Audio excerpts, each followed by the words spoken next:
అది నా మీద ఎంత ప్రభావితం చూపించింది, అది ఎంత సక్సెస్ ఇచ్చిందో కూడా నాకు తెలుసు.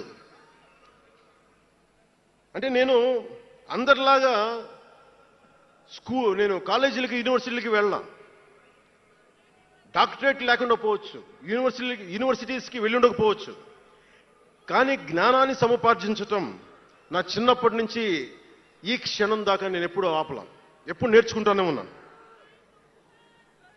అంటే చిన్నప్పుడు ఇలస్ట్రేటెడ్ వీక్లీలు, ఫ్రంట్ లైన్ మ్యాగజైన్లు, న్యూస్ పేపర్లు, సోవియట్ భూమి పత్రికలు, చరిత్ర, సంస్కృతి పుస్తకాలు, సాహిత్యం, ఫిలాసఫీ, ఫారిన్ అఫైర్స్ ఇవేమి చదవటం ఆపలా ఇప్పటిదాకా. అవన్నీ సామాజిక, చారిత్రక, రాజకీయ అంశాల మీద అవగాహన లేకుండా ఎందుకు పార్టీ పెడతాం?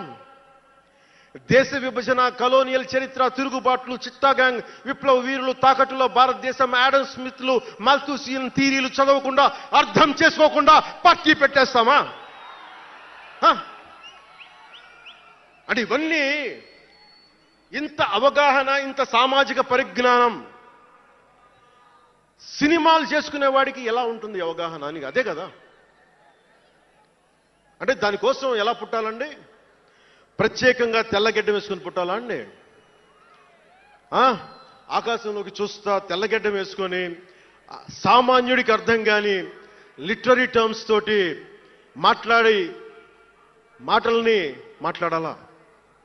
పోనీ పార్టీ పెట్టాలి అంటే నాన్న ముఖ్యమంత్రి అయి ఉండాలా? మావయ్య కేంద్ర మంత్రి అయి ఉండాలా? బాబాయిని చంపించుండాలా అని ఎక్కడ రాసిలేదు కదా. అంటే దశాబ్దం పాటు ఒంటరిగా పార్టీని మొయ్యాలి అంటే ఎన్ని తిట్లు, ఎన్ని అవమానాలు భరించాలి, ఎంత నలిగుండాలి, ఎంత జ్వలించుకుపోవాలి, ఎన్ని పోగొట్టుకోవాలి. వ్యక్తిగత జీవితం నుంచి నా ఆరోగ్యం దాకా అన్ని పోగొట్టుకుంటానే వచ్చాను. దానికి ఈ జయకేతనం నాకు ఆనందాన్ని ఇచ్చింది. ఎందుకు చెప్తున్నానంటే ఆరోగ్యం గురించి. నేను మార్షల్ ఆర్ట్స్ చేసేటప్పుడు 3 గ్రనైట్ రాళ్లు గుండెల మీద పెట్టుకొని పగలగొట్టించుకునేవాడిని. 9 ఏళ్ల పిల్లలు, 8 ఏళ్ల పిల్లలు ముగ్గురిని ఒకళ్ళని ఇలా పట్టుకుని ఇంకొకటి భుజాల మీద కెక్కించుకొని గుడుంబ శంకర్లో మోసుకొచ్చినంత బలం ఉంది. చూడటానికి బక్కగానే ఉంటా, కానీ బలం అపారం ఉండేది. అలాంటి నేను ఈ రోజున నాకు రెండో కొడుకు నేను ఎత్తుకోలేను. పెద్ద కొడుకుని ఎలాగ ఎత్తుకోలేను అనుకోండి, అది వేరే విషయం.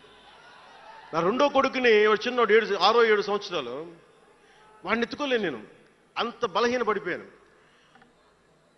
కానీ బలం తెచ్చుకుంటాం మీ అందరి ఆశీస్సులతోటి, బద్దలు కొడతాం మళ్ళీ. అంటే రాజకీయాల్లో ఉండాలంటే 2 పిచ్చి పవర్ హంగ్రీ ఉండాలి, లేదా బలమైన సైద్ధాంతిక బలమన్నా ఉండాలి. వ్యక్తిగా ఎదగాలి, పదవే ముఖ్యం, అధికారమే ముఖ్యం.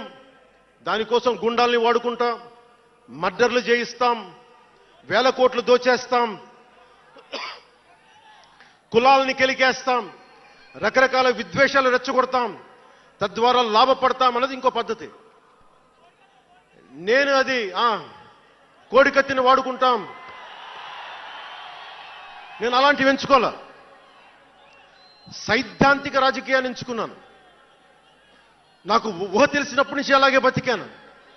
అందుకే నేను సమాజం, సమతుల్యత, భావితరాల భవిష్యత్తు, దేశం అంతరంగిక భద్రత, దేశ భద్రత, శత్రు దేశాల దాడులు ఆలోచించి దశాబ్దంన్నర నలిగి గుండె రగిలి అందరిలోనూ చైతన్యం రగిలించి ఈ రోజున జనసేన జయకేతనం ఎగరవేస్తున్నాం. ఇది జనసేన పద్ధతి. Registered party to recognised party. It took us a decade plus.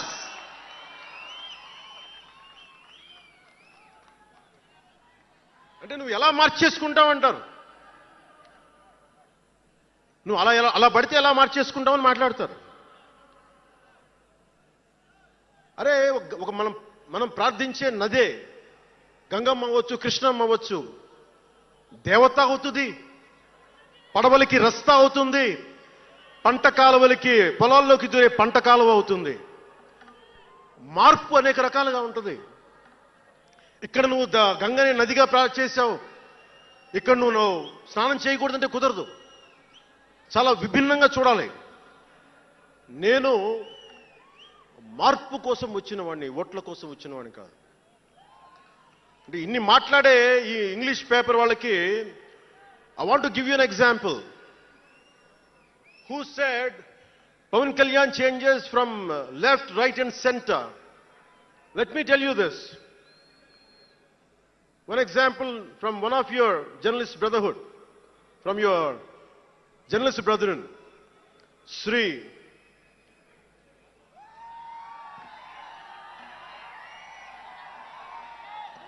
M.J. Akbar. He wrote a book called Riot After Riot.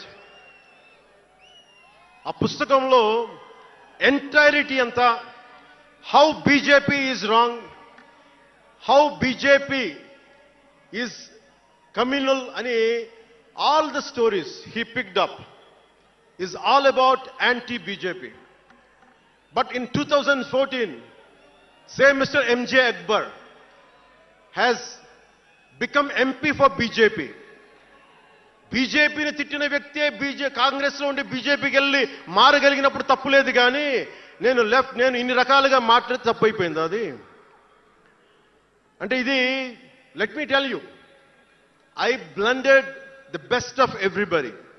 I have tested it on my self personally and applied to the party. That's why we got 100% striking rate.